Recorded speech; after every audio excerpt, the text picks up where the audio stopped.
તો શરૂ કરવા જઈ રહ્યા છે આપના માટે હેલો ગિરનાર કાયદા કાનૂનમાં આજની સ્ત્રીઓના સંપત્તિ અને વારસા અંગેના અધિકારો. મેઘાણી સાહેબ, કાર્યક્રમની શરૂઆત કરશું આપના એક પહેલા સવાલથી કે આજે આપણે 21મી સદીમાં પ્રવેશ્યા છીએ. આપણે દેશ અને વિશ્વ કૂદકૂદની પ્રગતિ કરી રહ્યો છે. આપણે પૃથ્વી પરથી ચંદ્ર પર જઈ અને મંગળ પર વસવાની વાત કરીએ છીએ, પરંતુ સ્ત્રીઓના સંપત્તિ વિશેની જ્યારે વાત આવે છે, એમના અધિકાર વિશેની વાત આવે છે, ત્યારે ખબર નથી કે એ પરિસ્થિતિ શું છે. તો સ્ત્રીઓના સંપત્તિ અધિકાર, એના સંપત્તિ પર સમાન અધિકાર હોવાની જે આજના સંદર્ભમાં, આજના જમાનામાં જે વાત છે, એ કેટલી જરૂરી, કેટલી અગત્યની, એની કેટલી પ્રસ્તુત છે, શું કહેશો આપ? દિલીપભાઈ જી, સ્ત્રીઓનું આપણે જે ઘડતર જોઈએ, જી, સ્ત્રીઓની આપણે પ્રગતિ જોઈએ, તો આજથી 100 વર્ષ પહેલા, 125 વર્ષ પહેલા સ્ત્રી પરાવલંબી હતી. એ કુટુંબમાં, ઘરની અંદર એણે ઘરકામ કરવાનું અને કુટુંબના અન્ય સભ્યોની સેવા સિવાય આર્થિક બાબતમાં, આર્થિક ઉપાર્જનમાં કે આર્થિક નિર્ણયોમાં એમણે કોઈ ભાગ ભજવવાનો રહેતો નહોતો. જેમ જેમ શિક્ષણ વધતું ગયું, સ્ત્રીઓની પ્રગતિ થતી ગઈ, તેમ તેમ સ્ત્રીઓના હકો પ્રત્યે જાગૃતિ બી વધી ગઈ. સ્ત્રીઓ પોતે કમાતી પણ થઈ ગઈ, સ્ત્રીઓને પોતાની જરૂરિયાત પણ ઊભી થઈ ગઈ. અને સ્ત્રીઓને જ્યારે એક દયનીય સ્થિતિમાં આવે, કોઈક એમના ધણી ગુજરી જાય, મા બાપ ગુજરી જાય, છૂટાછેડા થઈ જાય, અથવા તો ધણી કાઢી મૂકે, ત્યારે એના માવતર પાસે જઈ અને કેવી રીતે પોતાનું ગુજરાન ચલાવી શકે, બાકીની જિંદગી કાઢી શકે, એ બહુ મોટા મોટા પ્રશ્નો હતા. એ સંજોગોમાં સ્ત્રીઓને રક્ષણ આપવું એ સમાજની નૈતિક ફરજ થઈ પડી હતી. અને એટલા માટે આપણા કાયદાઓમાં સ્ત્રીઓને મિલકત અંગેના હકો, સ્ત્રીઓના વારસાઈ હકેના હકો અને એ પ્રમાણે વિચારણા કરવામાં આવી રહી. અને એના કારણે કાયદાઓનું દિન પ્રતિદિન સુધારો થતો રહ્યો અને આજે સ્ત્રીઓ અંગે મજબૂત કાયદાઓ અમલમાં આવ્યા છે. જી સાહેબ, મજબૂત કાયદાઓની વિશેની વાત કરી તો આ સ્ત્રીઓના જે કાયદાઓ, વારસા હકમાં એમનો વારસા હક આપવાનો જે કાનૂન છે, એની પૂર્વ ભૂમિકા જો કેવું હોય તો આપ શું કહેશો એ સંદર્ભે? જો વારસા હકની આપણે પૂર્વ ભૂમિકા દિલીપભાઈ વિચાર કરીએ તો પ્રથમ જ્યારે 1900ની સદીમાં જોઈને વાત કરીએ તો 1900 સદીમાં શું છે કે દરેક કુટુંબ, દરેક સમાજની પોતપોતાની વારસાઈઓની પેઢીઓગત અમુક રિવાજો હતા, પરંપરાઓ હતી, અને રૂઢિગત પરંપરાઓ પ્રમાણે વારસાઈની વહેંચણી કરવામાં આવતી હતી. જુદા જુદા સમાજો, જુદા જુદા વિસ્તારો, જુદી જુદી જ્ઞાતિઓના દરેકના પોતપોતાના વારસાઈના જુદા જુદા ધોરણો હતા.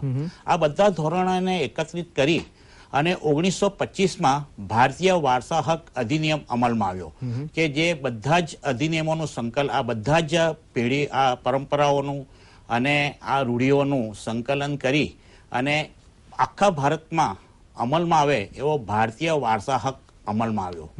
પણ એ ભારતીય વારસા હક જે અધિનિયમ અમલમાં આવ્યો, એમાં એક મોટી મહત્વની બાબત એ હતી કે જે સમાજને, જે સમૂહને પોતાના પર્સનલ લો હોય તેને એમાંથી બાકાત રાખવામાં આવ્યા.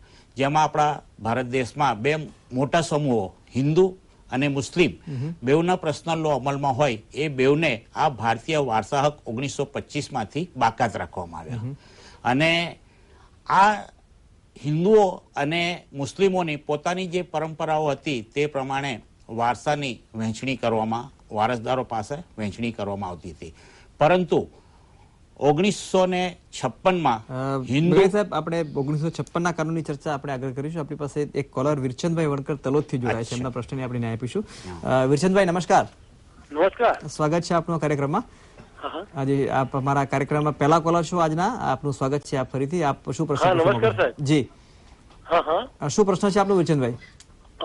મારું એમ કેવું હતું ને સાહેબ, મારા મધર નું નામ એમના પિયરમાં ચાલતું, જમીનમાં, બાપ દાદાની. જી, હેલો સાહેબ. હાજી, બોલો બોલો. આપનો અવાજ પહોંચે છે વિરચંદભાઈ, આપ આપની રજૂઆત આગળ જણાવો. હા, મારા મધર નું નામ એમના પિયરમાં ચાલતું હતું ને સાહેબ, જી, એ રદ કરી દીધું છે એમને, એમના ભાઈઓ, એના ફાધર. તો શું કરવું એના માટે? ચોક્કસ વિરચંદભાઈ, અરે બના સવાલો સાહેબ આપણે શું માર્ગદર્શન આપીશું?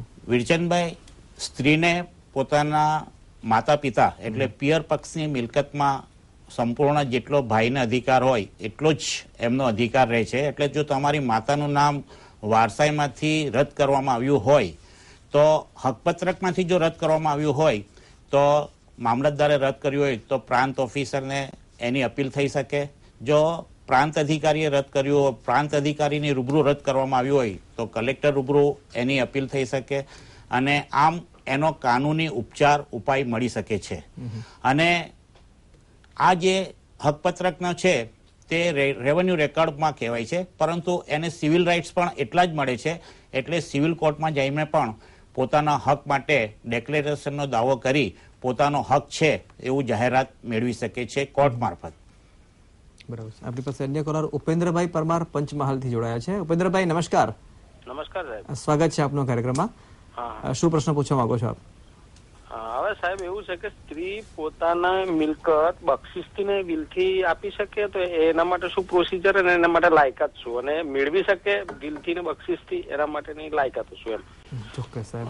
ભૂપેન્દ્રભાઈ, સ્ત્રીની પોતાની સ્વપાર્જિત મિલકત હોય તો એ પોતાની મરજી પ્રમાણે પોતાની ઈચ્છા થાય તે વ્યક્તિને બક્ષિસ પણ આપી શકે અને તેનું વિલ પણ બનાવી શકે, અને વિલથી તે પોતાના કુટુંબીને અથવા તો કુટુંબ સિવાયના અન્ય વ્યક્તિને પણ વિલથી આપી શકે.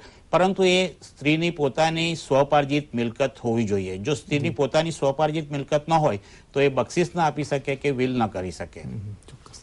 સાહેબ, મેઘાણી સાહેબ, આપણે જણાવ્યું કે વારસા અંગેના જે કાનૂન છે એને કદાચ સૌપ્રથમ કાયદાકીય સ્વરૂપ મળ્યું હોય તો 1925ની સાલમાં મળ્યું, પરંતુ તેમાંથી ભારતની બે મુખ્ય જાતિઓ, અગ્રણી જાતિઓ જે છે કે હિન્દુ અને મુસ્લિમ, આ બંનેના પર્સનલ લોઝનું એમાંથી બાકાત રાખવામાં આવે.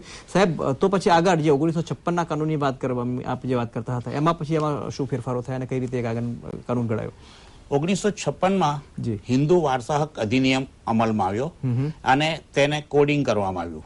જે વારસાગત બધી રૂઢિઓ હતી એ રૂઢિઓને એને કાયદાનું સ્વરૂપ આપવામાં આવ્યું અને 1956થી જ સ્ત્રીને પણ પુરુષ જેટલો જ સમાન અધિકાર પોતાના ગુજરનાર વડીલના વારસદાર તરીકે પુરુષ વર્ગ જેટલો જ સમાન હક આપવામાં આવ્યો.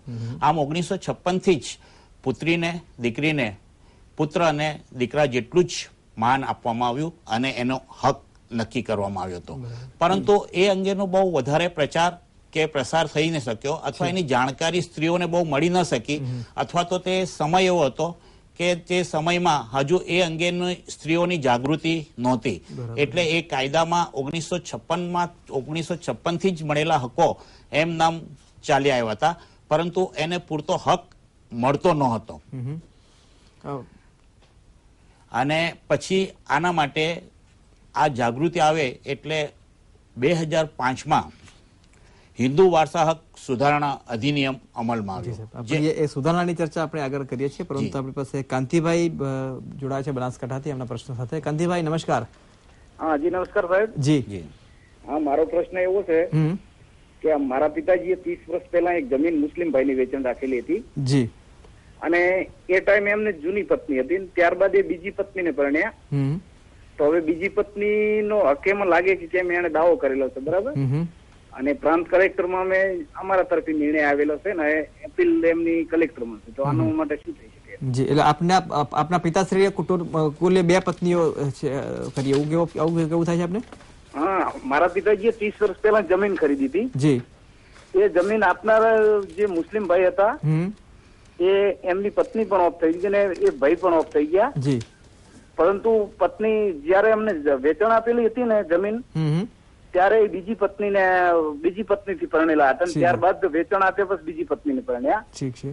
તો હવે જે પાછળની પત્ની હતી એ પત્નીએ દાવો કરેલો છે, તો એના માટે શું થયું? એટલે વેચાણ આપનારની પત્નીએ દાવો કર્યો કે જે મિલકત ખરીદ કરી તેની બીજી પત્નીએ દાવો કર્યો? વેચાણ આપનારની પત્નીએ. અચ્છા, મુસ્લિમમાં 2 પત્નીનો કાયદેસર હક છે.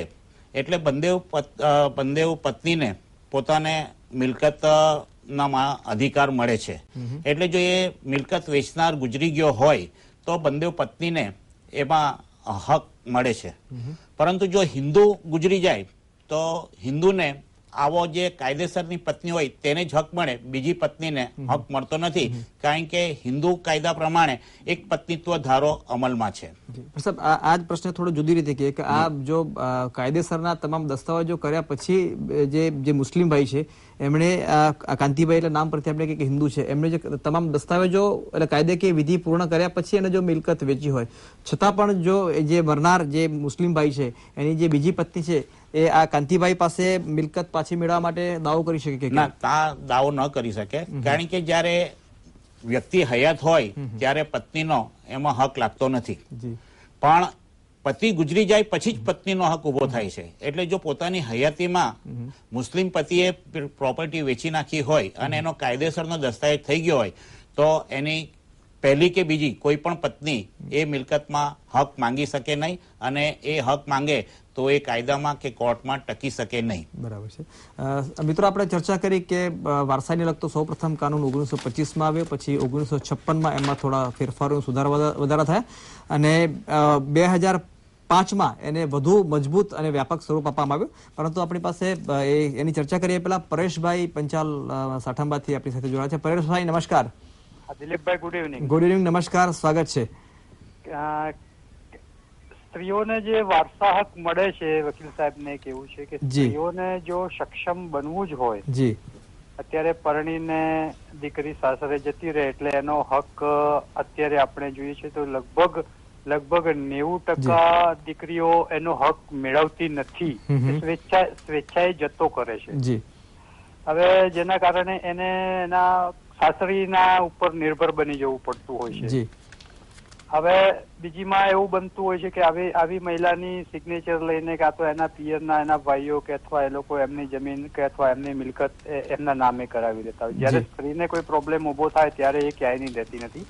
આવામાં આપણે સ્ત્રીઓને એટલું કહેવા માંગીએ છીએ કે સ્ત્રીઓએ જો સક્ષમ બનવું હોય અથવા માતા પિતાએ પણ જો એમની દીકરીને સક્ષમ બનાવવી હોય તો એમની જે મિલકતમાં એના હકમાં જે બને છે એના વારસા હકમાં એ શું એમને અર્પણ નહીં કરવું જોઈએ. મહિલાઓને, સ્ત્રીને સશક્ત બનાવવી હોય. એક સામાજિક ચર્ચાનો વિષય છે, પણ પરેશભાઈ સાહેબ આપણી ચર્ચા કરીએ પહેલા એક નાનકડા વિરામનો આપણી પાસે એક સમય થયો છે. મિત્રો, એક નાનકડા વિરામ બાદ આપણા પરેશભાઈના જે આપણી સાથે એક મુદ્દો મૂક્યો છે